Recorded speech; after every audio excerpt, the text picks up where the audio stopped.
terus waktu itu apa yang Patri pikirkan gitu loh, ketika ini terjadi, ini waktunya saya istirahat gitu loh. Terus akhirnya apa yang membuat akhirnya Patri merasa, oh tapi saya juga harus kembali gitu. Istirahatnya sudah cukup misalnya gitu. Jadi waktu pas 3 bulan terbaring total, nah dari National Paralympic Committee ini, luar biasanya organisasi ini, mereka tuh selalu nyari bibit-bibit baru. Jadi mereka dengar, ini ada mantan atlet kecelakaan. Jadi mereka walaupun mereka belum tahu nih saya masuk klasifikasi atau enggak, coach, karena kan di Paralimpik ini kan ada klasifikasi, enggak semua orang difabel masuk dalam klasifikasinya. Nah, waktu itu mereka datang dalam posisi mereka nawarin saya untuk main di difabel. Nah, waktu di Pekanbaru itu kan untuk kata-kata cacat, difabel, saya mungkin nggak paham, maksudnya nggak ngerti. Nggak mungkin saya bisa main, saya belum pernah main sama sekali semenjak saya patah.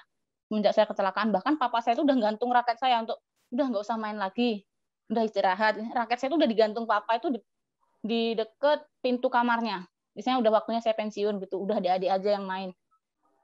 Saya waktu itu juga nggak berpikir main lagi, cuma waktu keadaan saya patah, saya tetap kuliah diantar teman-teman nganterin terus teman-teman ada ngomong ke saya, loh kenapa kamu nggak main lagi? Kami kangen lihat kamu main di lapangan. Nah gitu. Jadi kalau support dari orang tua waktu itu, orang tua tuh keluarga untuk saya masuk lagi di NPC itu, mungkin mereka berpikir saya nggak akan bisa main lagi karena keluarga juga belum paham tentang apa itu National Paralympic Committee. Terus mereka nggak mau ngelihat saya yang jalan pincang pakai tongkat harus main lagi. Mereka bukan untuk malu atau gengsinya, bukan. Terus saya istilahnya ya bohong sedikit, coach. Saya bilang sama orang tua, Pak, saya pamit, saya mau berangkat kuliah. Tapi saya belok ke gedung, saya ikut main. Ikut latihan terus main. Dan akhirnya tanding. Itu langsung bertanding, coach. Itu langsung bertanding, coach. Soalnya beberapa orang waktu itu terus ngoling-ngoling terus. Nah, kejadian itu di 2012 itu PON kebetulan di Riau, tuan rumah di Riau, Pekan Olahraga Nasional. Adik saya turun di PON itu 2 orang. Nah, kebetulan untuk yang di Nasional Paralimpik itu tadi di Peparnas, Pekan Paralimpik Nasionalnya juga banyak teman-teman saya sendiri. Jadi saya sembunyi-sembunyi main. Saya bilang berangkat kuliah, tapi saya main. Dan itu keluarga nggak ada yang tahu? Nggak ada yang tahu. Jadi saya diantar teman-teman, karena saya kan di Riau itu teman-teman juga banyak cabur, dari cabur bola, sepak bola, dari cabur basket, banyak. Mereka ngantar ke GOR. Saya bertanding di situ. Udah mau final, baru teman-teman yang linesman, wasit, referee di situ ngasih tahu adik-adik, Mbak mau main di sini nih, final gitu. Baru adik-adik saya datang, coach. Mereka datang nangis. Dia bilang, lu Mbak ngapain main lagi? Kaki udah sakit, kenapa main lagi? Gitu. Terus apa yang terjadi setelah mereka bicara begitu? Saya suruh pulang ya waktu itu, karena itu awal ya. Mungkin saya emosi kan.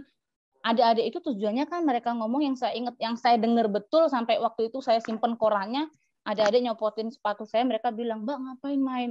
Mbak biasa juara Sumatera kok harus main di kelas-kelas cacat ini gitu.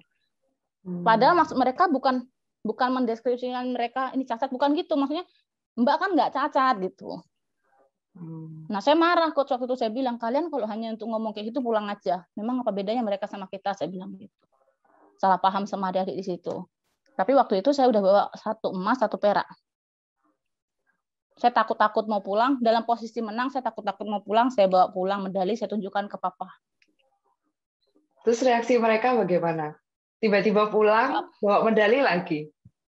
Mbak medali, papa bilang, medali saya itu sampai sekarang, coach, medali dari sekian banyak medali saya dari saya kecil sampai gede segini nih, medali itu Peparnas 2012 itu yang dikalungkan di foto beliau, ditempelin di situ. Dalam kondisi dia seperti ini aja, dia masih bisa bawa medali buat saya, katanya. Nah dari situ keluarga dukung.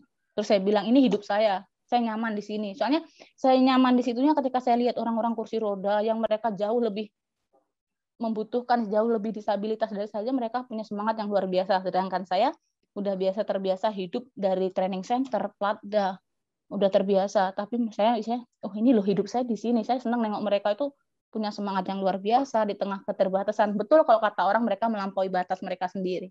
Berarti itu betul-betul menjadi titik balik ya. Maksudnya ketika akhirnya memutuskan, oke, saya ikut tanding, walaupun waktu itu mungkin yang support hanya teman-teman dulu ya. Tapi iya, betul. Berhasil bawa emas, berhasil buktikan ke orang tua.